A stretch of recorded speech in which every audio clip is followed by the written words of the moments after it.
तुम्ही हो माता पिता, तुम्ही हो बंधु सखा, तुम्ही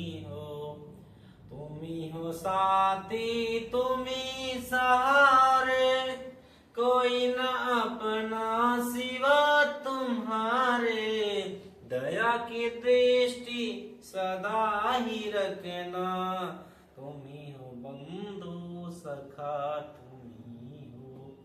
नमस्कार दोस्तों, मैं हूं मनीष श्रीवास्तव और मनीष के वीडियो में आपका हार्दिक स्वागत करता हूं। आज मैं लेकर आया हूं बहुत ही प्यारा सेशन। जो भी हमारे कक्षा 10 के छात्र हैं, इंग्लिश में अगर और हिंदी में अगर आपको पत्र लेखन नहीं आता तो डर के आगे जीत है माउंटेन ड्यू।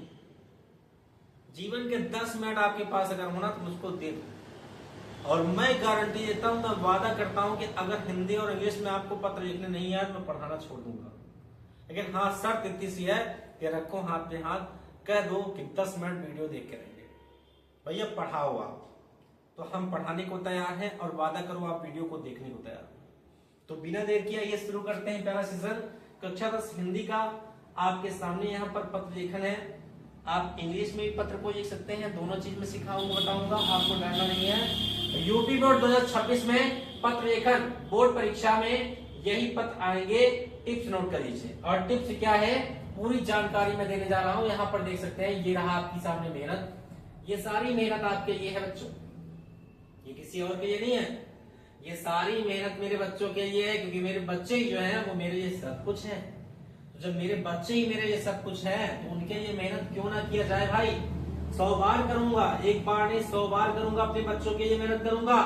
अगर ये हमारे आने वाले समय के भारत के भविष्य है, जीवन में कभी किसी को समस्या होने पर कहीं एप्लीकेशन लिखने जाएंगे तो किसी और से क्यों लिखवाएंगे। आप काहे नहीं लिख सकते हो बच्चा? अगर आपको पता हो तो आप काहे नहीं लिख सकते हो कि पत्र लिखना कैसे, मैं बताऊंगा। तो चलो सीखते हैं। पत्र लेखन की बात करते हैं। तो पत्र एक ऐसा माध्यम है जिसके माध्यम से अगर कोई दूर दराज का कोई व्यक्ति है तो उसके आत्मीय संबंध को स्थापित करता है। एक परिभाषित तरीके से अगर आपको लिखना कहेंगे, पत्र एक ऐसा माध्यम है जिसके साधन से हम अपने से दूरस्थ व्यक्ति के आत्मीय संबंध को स्थापित करते हैं। किस स्थापित करते हैं? आत्मीय संबंध। अगर आपका व्यक्ति कोई दूर है, उसको पत्र लिख करके भेज दिए, कोई काम अगर पत्र में कह देंगे तो वो नहीं करेगा, ऐसा हो नहीं सकता। क्योंकि आपकी आत्मा उसकी आत्मा में एक प्यार है, एक मिलाप है, एक भाईचारा है, जिसके आत्मीय संबंध को वो पत्र क्या करेंगे? स्थापित कर देंगे। तो जैसा कि आप देख पा रहे होंगे, आपके सामने पत्र दो प्रकार के होते हैं। एक होता है बच्चों फॉर्मल लेटर और एक होता है इनफॉर्मल लेटर। फॉर्मल लेटर को हिंदी में कहते हैं औपचारिक पत्र, जिसके लिखने के 8 तरीके हैं। लेकिन पहले ये समझो कि आपका फॉर्मल लेटर किसे कहते हैं। तो फॉर्मल लेटर वह पत्र होता है जो अपने से बड़े अधिकारी को लिखते हैं। किसको लिखते हैं? अपने से बड़े अधिकारी को लिखते हैं। इसी फॉर्मल लेटर को हम एप्लीकेशन कहते हैं। क्या कहते हैं बच्चा? एप्लीकेशन कहते हैं। जिसकी हिंदी क्या होती है? एप्लीकेशन की हिंदी क्या होती है? प्रार्थना पत्र होती है। तो आपको एप्लीकेशन किसे कहते हैं कोई पूछेगा तो आपके फॉर्मल लेटर को एप्लीकेशन कहते हैं। अगर यहाँ पर इनफॉर्मल आएगा तो हो जाएगा अनौपचारिक पत्र, उसे पर्सनल लेटर कहते हैं। क्या कहते हैं? Personal letter. और पर्सनल लेटर को कहते हैं व्यक्तिगत पत्र। इसी के जस्ट नीचे है, आपको परेशान नहीं होना, ये है इनफॉर्मल लेटर और ये आपका क्या है? फॉर्मल। तो पहले हम समझेंगे फॉर्मल लेटर क्या होता है और मनीष सर इसको कैसे लिखेंगे आप सब। तो ध्यान देना बच्चा कि फॉर्मल लेटर हमारा जो होता है इसे हम कहते हैं औपचारिक पत्र और इसे एप्लीकेशन भी कह सकते हैं। इसकी हिंदी होती है प्रार्थना पत्र। प्रार्थना पत्र वह पत्र होता है या एप्लीकेशन वह पत्र होता है जो अपने से बड़े अधिकारी को लिखते हैं या कहीं भी कोई भी प्रिंसिपल को लिखते हैं, डीएम को, एसडीएम को, जिलाधिकारी को, एसपी को, किसी को भी लिखते हैं, वो आपका फॉर्मल लेटर होता है। तो उसको लिखने का तरीका इतना सा है कि जो हमारे पास कागज होते हैं उस कागज का साइज होता है A4। क्या होता है बच्चा? A4। जैसे आप कहीं पर प्रिंट आउट करवाने जाते हो, जिसमें प्रिंट आउट निकालता है उसकी साइज होती है A4। तो A4 कभी आप पेपर लोगे तो उस पर सबसे पहले बायां हाथ कौन सा है? ये आपका बायां हाथ है, ये आपका दाहिना हाथ है। तो बाएं हाथ की ओर से लिखना शुरू कर देंगे। यहाँ पर सबसे ऊपर लिखते हैं प्रेषक का पता। प्रेषक को पता को अंग्रेजी में क्या कहते हैं? Sender address. जैसे आपका गाँव क्या है, आपका पोस्ट क्या है, आपकी तहसील क्या है और आपका डिस्ट्रिक्ट क्या है। तो मान लीजिए हमारे गांव का नाम है रामापुर, तो हम लिख देंगे क्या? और हमारा तहसील के हमारा गांव हो गया। अब हमारा पोस्ट क्या है, तो पोस्ट हमारा GAURA गौरा। उसके बाद हमारी तहसील क्या है, तो तहसील है RANIGANJ रानीगंज। और हमारा डिस्ट्रिक्ट क्या है, तो हमारा डिस्ट्रिक्ट है PRATAPGARA प्रतापगढ़। अब इतना क्या हो गया, प्रेशर का पता। इसके बाद डालेंगे डेट। क्या डालेंगे बच्चा, डेट। डेट हिंदी में कहेंगे दिनांक। डेट हमेशा कैसे डालते हैं, जैसे आज है 2 फरवरी, तो आपको लिखना पड़ेगा क्या 2, और इंग्लिश में लिखना है, इंग्लिश में ऐसे में लिखेंगे फरवरी। हिंदी में लिखना है, हिंदी में फरवरी पूरा लिखना। उसके बाद लिख देना 2026 है 2026, फिर एक लाइन छोड़ना है। फिर देखो लिखा है पत्र प्राप्त करने वाले का पता है, रिसीवर एड्रेस।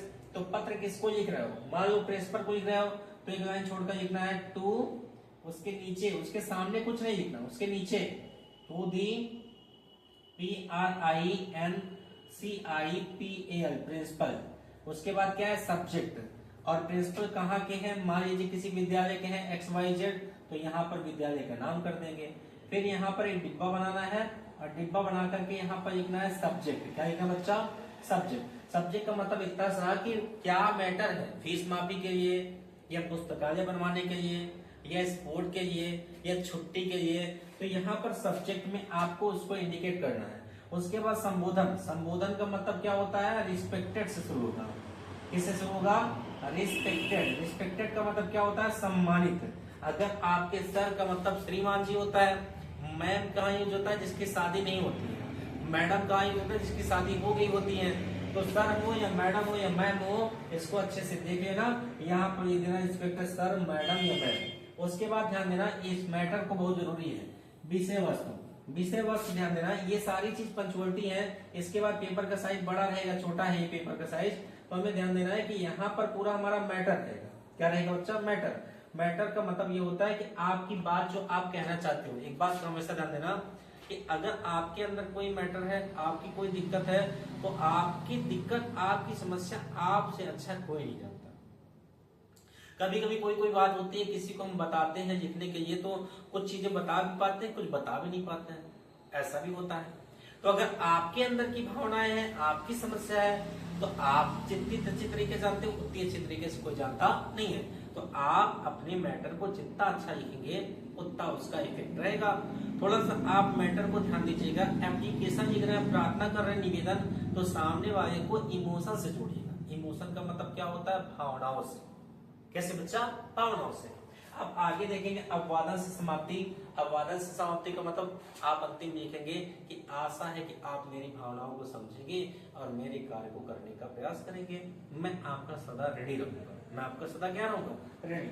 और आगे अब निवेदन में लिख देंगे आपका आज्ञाकारी या आपकी आज्ञाकारी। ठीक है, आज्ञाकारी किसे कहते हैं, जो आपकी आज्ञा मानेगा। और अगर आप शिष्य हो, आपके प्रिंसिपल जी हैं या टीचर जी हैं, तो आप उनकी बात मानोगे, तभी तो आप उनकी आज्ञाकारी हो। तो आप लिखोगे आपका आज्ञाकारी या आपकी आज्ञाकारी, नीचे सिग्नेचर। तो जब एग्जाम में लिखना बच्चा ना, तो सिग्नेचर और नाम कहीं इंडिकेट मत करना, वहां पर कापियां रोल नंबर से चेक होती है। ओके, तो ये फॉर्मेट याद करो। सबसे पहले प्रेषक का पता यानी इंग्लिश में सेंटर एड्रेस। दूसरा रहेगा तिथि या तारीख, कह सकते हैं डेट। डेट हमेशा कैसे डालेंगे, जैसे मान लो 2 तारीख है, 2 का 2 फरवरी हिंदी में लिखना है तो हिंदी में ऐसे, फिर 2026। ओके, इसको ध्यान देना। पत्र प्राप्त करने वाले के पता में टू के सामने कुछ नहीं लिखना, उसके नीचे टू दी डिस्ट्रिक्ट मजिस्ट्रेट या टू दी प्रिंसिपल या to the chief minister, to the home minister, to the SHO।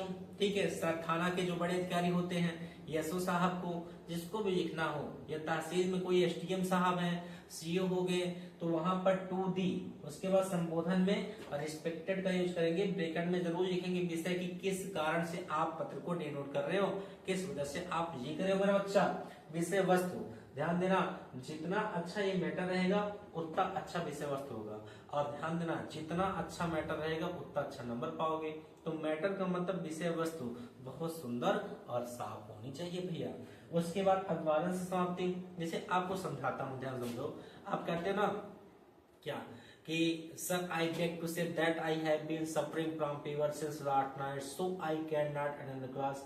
तो so I can not attend the class के बाद क्या लिखते हो, काइंडली ग्रांट में ही फॉर 3 days फ्रॉम टुडे। तो काइंडली ग्रांट में क्या हो गया, अबादत से समाप्ति हो गया। तो ऐसे ही आपको आपके फॉर्मल लेटर को भविष्य में लिखना है। मैटर जितना अच्छा लिखोगे बेटा उतना अच्छा आपका इंप्रेशन जमेगा, उतना अच्छा आपका काम होगा। जब कभी भी किसी को एप्लीकेशन लिखना, एक प्रति उसकी जरूर रख लेना। अगर वो अधिकारी काम नहीं करेगा तो आप उस लिपि को जो रखे रहोगे उसको उसके बड़े के अधिकारी को दिखा सकते हो कि इस तारीख को मैंने अपनी समस्या को यहाँ पर किया था, इसका कोई भी निदान नहीं हुआ। अब आते हैं बच्चा इनफॉर्मल पे। आशा करता हूँ कि आपको समझ आया होगा। अब आते हैं इनफॉर्मल के ध्यान से। इनफॉर्मल की बात करता हूँ। इनफॉर्मल जो होता है इसे कहते हैं अनौपचारिक पत्र। इसे क्या कहते हैं भैया, इसे हमारा बच्चा कहते हैं अनौपचारिक पत्र।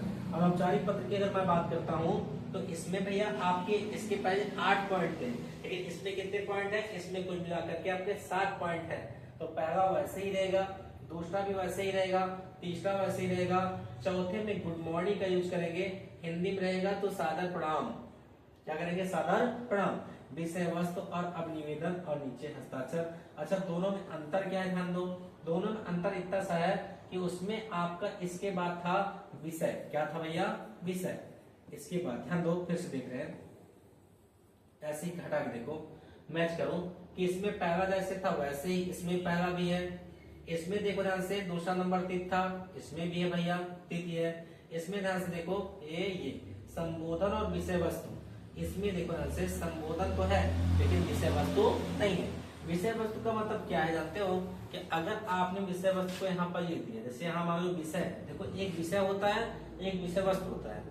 तो जो पूरा मैटर लिखोगे उसे विषय वस्तु मैटर कहेंगे, लेकिन जो ब्रैकेट में लिखोगे उसे विषय कहेंगे, सब्जेक्ट कहेंगे। यही पॉइंट जो है, ये पॉइंट आपका इसमें नहीं है। अच्छा, क्यों नहीं है इसको समझो, क्यों नहीं लिखना चाहिए इसको भी समझो। कि अगर मान लो अपने पापा को हमने पत्र लिखा और पापा को पत्र लिखने के बाद वहां पर ब्रैकेट में लिख दिया कि 3000 रुपए प्राप्त करने हेतु, तो पापा अगर उसको पढ़ेंगे कि 3000 रुपए मांगने हेतु या प्राप्त करने हेतु, तो उनके दिमाग में तबाही आ जाएगा, पत्र लिखा इसलिए क्योंकि इसको पैसा चाहिए। तो हम कभी भी इस पत्र में कहीं भी विषय वस्तु का यूज नहीं करेंगे, क्योंकि इस पत्र को किसी को लिखते हैं, अपने सगे संबंधी, रिश्तेदारों को, मित्रों को कोई भी आशीर्वाद शुभकामना देने या पाने के लिए। तो जब कभी भी अपने सगे संबंधी, मित्रों, रिश्तेदारों को अगर हम बधाई, शुभकामना, आशीर्वाद देने और पाने के लिए पत्र को लिखेंगे तो उसमें कहीं भी हम कतई भी ध्यान देंगे, कतई भी विषय का यूज नहीं करेंगे। तो ये पॉइंट को हमें वहां से क्या करना है, हटा देना है। तो आपके प्रेषक का पता है, इसको दिमाग में रखो, तिथि या तारीख को याद रखो, संबोधन को याद रखो, अभिवादन को याद रखो, विषय वस्तु को याद रखो, अभिनिवेदन को याद रखो और हस्ताक्षर को याद रखो। लेकिन इसमें आपके पॉइंट और नहीं है। कौन सा नहीं है, वो पॉइंट रहेंगे अभिवादन से समाप्ति। तो विषय और अभिवादन से समाप्ति, ये 2 पॉइंट हमारे नहीं रहेंगे। उसमें 2 पॉइंट थे, इसमें 2 पॉइंट नहीं रहेंगे। इतना दिमाग में सेव करना है कि आपके इसमें जुड़े पॉइंट जुड़ते हैं, उन पॉइंटों में से विषय और अभिवादन से समाप्ति, ये पॉइंट हटा दोगे तो बन जाएगा इनफॉर्मल, और इसको लगा दोगे तो बन जाएगा फॉर्मल। इतना सही अंतर है और कुछ अंतर नहीं है। अब आओ इंग्लिश में लिख के देखते हैं कैसे पत्र लिखा गया है और किस टॉपिक पे है, सब कोई देखो। जरूरी नहीं है बच्चा कि आप मात्र 10 में हो तभी आपके काम आएगा, नहीं, नो डाउट। 11th और 12th के बच्चे भी ध्यान दें, उनके भविष्य का भी ये बहुत सुंदर और बहुत सुनहरा वक्त उस समय है। लिखा है write editor to the editor. Editor में होता है संपादक of national daily, national daily showing. ये नेशनल डेली क्या है भैया, पत्र का नाम है, समाचार पत्र जैसे दैनिक जागरण होता है, ठीक है, अमर उजाला होता है, वैसे ही समाचार पत्र का नाम है national daily showing your concern about high rise in water tax. पानी पे अधिक मात्रा पे टैक्स लिया जाता है ना, उस टैक्स को कम करने के लिए कोई संबंधित अधिकारी को जानकारी इस बात की हो जाए, इस कारण को आप मेरे इस समस्या को अपने नेशनल डेली के अखबार में शो करके दिखाइए। भाई अगर अखबार में ये निकालोगे कि पानी पे टैक्स यानी पानी पे कर अधिक है, तो हमारे क्षेत्र में जो विभागीय अधिकारी है उस पर क्या करेगा, कमेटी बैठाएगा, वो जांच करेगा। तो इसको लिखा कैसे गया, देखो यहाँ पर लिखा गया है कि गीता कॉलोनी कामा रामपुर और तारीख है 10 मार्च 2026। तो यहाँ पर देखो x लिख देना, 2026 से 2025 नहीं लिखना है। और यहाँ पर ध्यान से देखिएगा द इटर, तो शुरुआत किससे हुई है, द इटर से। कहाँ चीज के हैं, नेशनल डेली के हैं, तो यही देख देंगे the times of India, Dainik Jagran, Amar Ujala कहाँ के हैं, रामपुर के हैं, तो रामपुर लिख देना है। आगे बच्चा सब्जेक्ट देखो लिखा है, सब्जेक्ट समस्या क्या थी, कंसर्न माने विचार करिए अबाउट में, इसके बारे में, हाई राइजिंग वाटर टैक्स, पानी पे अधिक मात्रा पे टैक्स बढ़ रहा है, तो इसको विषय बनाकर लिखा है concern regarding high rising water tax. अब इतना लिखने के बाद सर से हमने क्या किया, संबोधन किया है, और इतना ज्यादा अपने मन से मैंने क्या बनाया है, ये हमारे टॉपिक में बने हैं मैटर, और हमारा मैटर है तो हम अपने मैटर को बता सकते हैं उनको। जैसे कि देखो यहाँ पर लिखा है कि I am a daily reader of your newspaper, मैं प्रतिदिन का आपका समाचार पढ़ने वाला पाठक हूँ, एंड और I am here to share, और यहाँ पर मैं बताने आया हूँ माई कंसर्न, अपने विचारों को, about high rising water tax, जो कि पानी के अतिरिक्त कर में बढ़ रहे हैं। The water tax has been rising day by day, पानी का कर प्रतिदिन बढ़ रहा है, और राइजिंग ऑफ वाटर, पानी का जो कर बढ़ रहा है टैक्स के रूप में, शुड बी कंसिडर्ड, इसके बारे में विचार करना चाहिए। It is a free source, यह एक स्वतंत्र स्रोत है, एंड और it is a basic human need, और ये मानव की एक बेसिक सी नीड है, आवश्यकता है। अगर मानव को पानी भी कर दे करके मिलना पड़ेगा तो बेकार है मानव का जीवन। आगे लिखा है द मिडिल क्लास माने होता है मध्यम वर्गीय परिवार, एंड रिच पीपल, और धनी लोग, आर एबल टू एफर्ट्स, वह एफर्ट करने की योग्य है, बट लेकिन इट इज हार्ड, लेकिन ये कठिन है, फॉर पुअर, गरीबों के लिए, पीपल टू कंप्लीट टैक्स, के लोग क्या करेंगे, टैक्स को कंप्लीट करेंगे। भाई अमीरों के लिए तो अच्छा है, वो टैक्स को पूरा कर सकते हैं, पर गरीब टैक्स पूरा नहीं कर सकते हैं। आगे लिखा बच्चा कि पीपल आर डाइंग, लोग मर रहे हैं, बिकॉज, क्योंकि, आप drinking not so clean water, क्योंकि वह साफ सुथरा पानी नहीं पी रहे हैं। दिस मस्ट बी स्टॉप, इसे जरूर ही अवश्य रोकना चाहिए। Everyone has a right to drink clean water, हर व्यक्ति का साफ पानी पीने का अधिकार है, यानी वास्तव में अधिकार है कि भाई अगर व्यक्ति साफ पानी ही नहीं पाएगा तो जीवन जीना बेकार है, तो हर व्यक्ति का साफ पानी पीने का अधिकार है। एंड और it should be left and, और इसे ऐसे ही छोड़ देना चाहिए। It is without any tax, बिना करके, यानी पानी को पीने का सबका अधिकार है, और पानी के टैक्स को छोड़ देना चाहिए, पानी को सबको ऐसे ही पीना या पीने देना चाहिए। आगे लिखा है कि I am looking for your positive response, मैं आपके सकारात्मक प्रत्युत्तर का इंतजार करूंगा या इंतजार करूंगी। रिगार्डिंग दिस मैटर, इस मैटर के अनुसार, योर सिंसियरली या योर फेथफुली भी लिख सकते हैं, या योर ओबिडियंटली लिख सकते हैं, और नीचे नाम नहीं लिखेंगे XYZ। तो मैंने आज आपको समझाया कि कैसे आपको फॉर्मल लेटर लिखना है बच्चा, और कैसे इनफॉर्मल लिखना है, और मैंने लिख के दिखाया है। आप इसका स्क्रीनशॉट तुरंत लीजिए, तुरंत लीजिए स्क्रीनशॉट इसका। हो गया मेरा बच्चा। अब आगे देखिए इसका सेकंड वेरिएंट जो है, इसका भी स्क्रीनशॉट तुरंत लीजिए आप, 1 मिनट बस लीजिए इसका स्क्रीनशॉट भैया, तो स्क्रीनशॉट लीजिए, तुरंत लीजिए। ओके, क्वेश्चन बहुत जरूरी है, और जो आपके सामने मेहनत है ना, और ये मेहनत आपके सामने जो है ये एक दिन रंग ले आएगी बच्चा, आपकी मेहनत है। अब इसके स्क्रीनशॉट लेने के बाद आपका अंतिम चरण आज का है, इसको भी तुरंत ही देर न करते हुए स्क्रीनशॉट लीजिए। हो गया, हो गया मेरा बच्चा। तो ये था आज का प्यारा सेशन, ये था आज का प्यारा सेशन। पत्र लेखन क्या होता है, कैसे लिखना है, सारी चीजों को मैंने यहाँ पे डिनोट किया, एक समझाया, बाकी मैंने मेहनत की थी। स्क्रीनशॉट आप लिए हैं, इसको आप में रफ में क्या करेंगे, नोट कर लेंगे, ताकि आपको एग्जाम में कोई दिक्कत होने न पाए। तो एक बार फिर से कहना चाहूंगा, बहुत बहुत धन्यवाद वीडियो को देखने के लिए। मैं मनीष श्रीवास्तव हृदय की गहराइयों से आपका हार्दिक स्वागत करता हूं। अगर वीडियो आपको तनी भी अच्छा लगा हो तो कमेंट करके बताएं वीडियो कैसा लगा, वीडियो में कौन से पार्ट गलत है उसमें सुधार किया जाए, कौन सी चीजें अच्छी हैं जिसमें मुझे सकारात्मक ऊर्जा दे सकती हैं। यदि आप चैनल पर नए हैं तो वीडियो को देखिए पूरा, और चैनल को सब्सक्राइब करना नहीं भूलेंगे, बेल आइकन जरूर दबा देंगे। और हर रोज हमारी लाइव क्लासें भी चलती रहती हैं, आप लाइव क्लासों में जुड़ सकते हैं। एक नई शुरुआत मैंने की है, छोटा सा क्रिएटर में हूं। अगर आपका साथ, आपका आशीर्वाद मिला तो मैं भी जीवन में आगे बढ़ूंगा और बहुत आगे जाऊंगा। आपके साथ, आपको लेकर के। मिलता हूं नेक्स्ट वीडियो में, तब तक के लिए धन्यवाद। जय हिंद, जय भारत।